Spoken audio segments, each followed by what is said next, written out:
Let's talk about rents.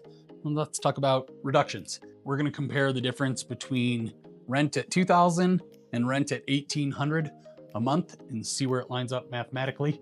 So rent at $2,000, month one, you get $2,000, 4, 6, 8, 10, 12, 14, 16, 18, 20, 22, and 24,000. 2 times 12 makes sense.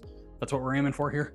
But let's say that we decide to dig our heels in, say we're gonna take 2,000, nothing lower, and we miss the first month and it stays vacant and we get $0. So let's see how this ends up. So instead of having anything at month 2, we're at 2,000, 4,000, 6,000, 8,000, 10,000, 12, 14, 16, 18, 20, and we end up with 22K for our rent because we only got 11 months instead of 12 months due to the vacancy. And of course, vacancy could drag on longer than that. And let's say we drop it instead to 1,800 and we rent right away. I'm just curious to see which month this actually lines up. So it's 18, 36,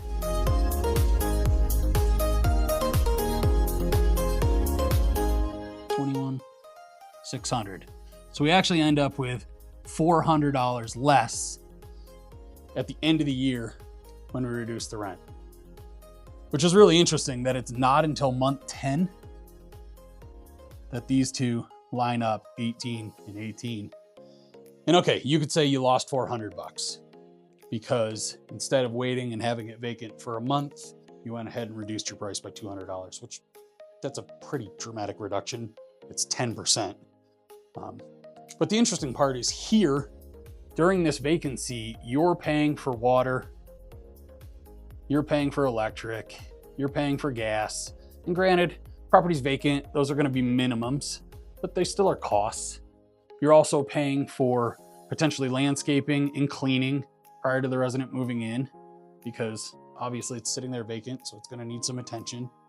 As well as you're running applications, you're doing showings, you're answering phone calls, you're doing all the things that it takes to finally get to here.